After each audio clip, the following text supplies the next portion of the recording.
Good morning, students.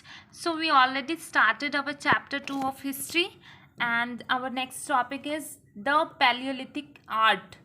So, इस time के अंदर जो पैलियोलिथिक टाइम था, मैन ने शो किया अपना इंटरेस्ट किसमें? केव पेंटिंग में। गुफाओं पे जो पेंटिंग होती थी उसमें अपना इंटरेस्ट क्या किया? शो किया। मैन ने पेंट की walls of caves using charcoal का यूज़ करके उन्होंने गुफाओं की दीवारों के ऊपर क्या करना शुरू की? पेंटिंग करनी शुरू की। और जो ये पेंटिंग्स थी वो सरवाइव अब तक है टिल टुडे टाइम तक। तो कुछ पेंटिंग्स जो हैं वो अब तक क्या कर रखी है, आप अब तक देख सकते हो। और ये हमें बहुत ही वैल्यूएबल इंफॉर्मेशन देती है किस बारे में? उस टाइम के ह्यूमन बीइंग्स की लिविंग कंडीशंस के बारे में। सो जो मैन था उन्होंने इस पेंटिंग्स में क्या पोर्ट्रे किया है? एनिमल्स फिगर बनाए हैं। और ये भी हो सकता है, ये पॉसिबल हो सकता है कि मैन जो था वो बिलीव करता था कि अगर आप पेंट करोगे पिक्चर्स ऑफ वॉन्टेड एनिमल्स को, सो उसको क्या मिलेगी? सक्सेस मिलेगी जब वो हंट करने जाएगा। बिकॉज उनको नहीं पता था कि आर्ट ऑफ राइटिंग कैसे होती है, लिखते कैसे हैं। सो जो पेंटिंग थी वो बेस्ट वे थी क्या करने का? कम्युनिकेट करने का, अपने विचार बताने का, अपनी फीलिंग्स बताने का और अपने इमोशंस बताने का क्या थी? एक तरीका थी। सो आर्ट जो थी वो बोर्न हो गई थी इस पीरियड के अंदर। केव पेंटिंग जो थी वो बिलोंग करती है किससे? पैलेलिथिक एज से। और इसको डिस्कवर किया गया था भीमबेटका केव इन मध्य प्रदेश। नेक्स्ट है case study the Deccan. Deccan जो था, डेक्कन का मतलब होता है, इसको बोलते हैं पठार। सो अर्लियर टाइम में क्या कहते थे, जो पैलियोलिथिक साइट्स होती थी वो डिस्कवर हुई बहुत सारे प्लेसेस पे in northern India as well as in southern India. जो डेक्कन थे वो ओल्डेस्ट जियोलॉजिकल फॉर्मेशन थी इंडिया की, जिसमें बहुत सारी अर्लीस्ट रेसेस जो होती है मैनकाइंड की वो देखने को मिली थी। और कुछ कहाँ से आई थी? ये कि अफ्रीका से माइग्रेट हुई हैं काफ़ी टाइम पहले। सो रीज़न क्या थे टू बिलीव करने के लिए कि अर्ली मैन जो थे in India originated in south India, कि अर्ली इंडिया के अंदर ओरिजिनेट हुए थे। जो अर्ली पहले टाइम वाले जो मैन थे या ह्यूमंस बीइंग्स थे वो कहाँ पे ओरिजिनेट हुए थे? साउथ इंडिया के अंदर। सो पेनिसुलर प्लेट्यू जो था वो फेवरेबल क्लाइमेट कंडीशंस थी वहाँ की टाइम की।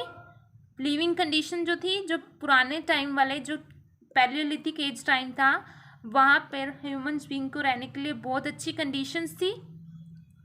पेनिसुलर प्लेट्यू होता है जो 3 तरफ से पानी से घिरा हुआ हो, जो एरिया पानी से घिरा हुआ 3 तरफ से, उसको बोलते हैं पेनिसुलर प्लेट्यू।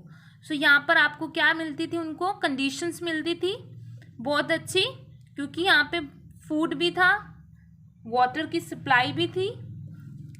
सो ये साइट्स का है early stone age in the Deccan include Narsinghpur जो कि नर्मदा वैली के अंदर है सेंट्रल इंडिया में, निवासा जो बैंक्स ऑफ रिवर परवारा के अंदर है, और tributary of the Godavari in Maharashtra. Tributary होता है जो सहायक नदी होती है। गिदालोर एंड करिमपुड़ी जो कि आंध्र प्रदेश के अंदर है।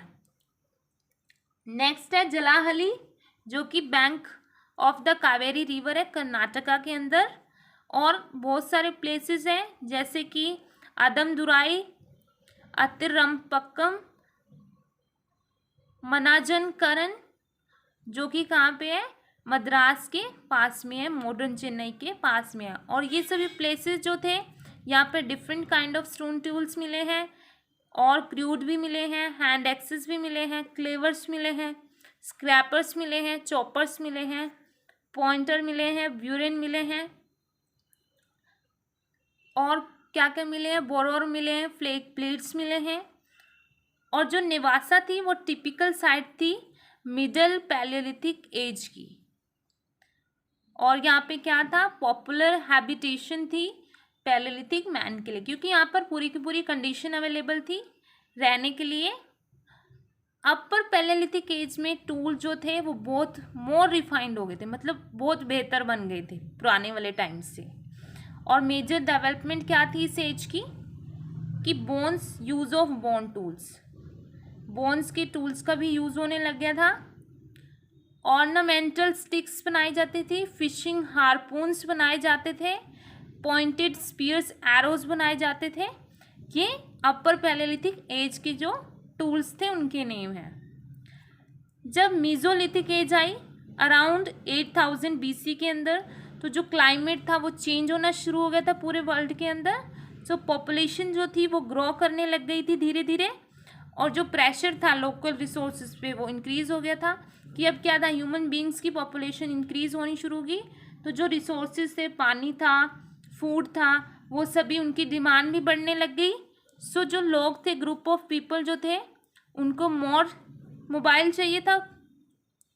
सो जो मेजर चेंज आया इस पीरियड के अंदर वो क्या था, वो कौन कौन सा मेजर चेंज आया, कि developing of the techniques of weapon that could be thrown.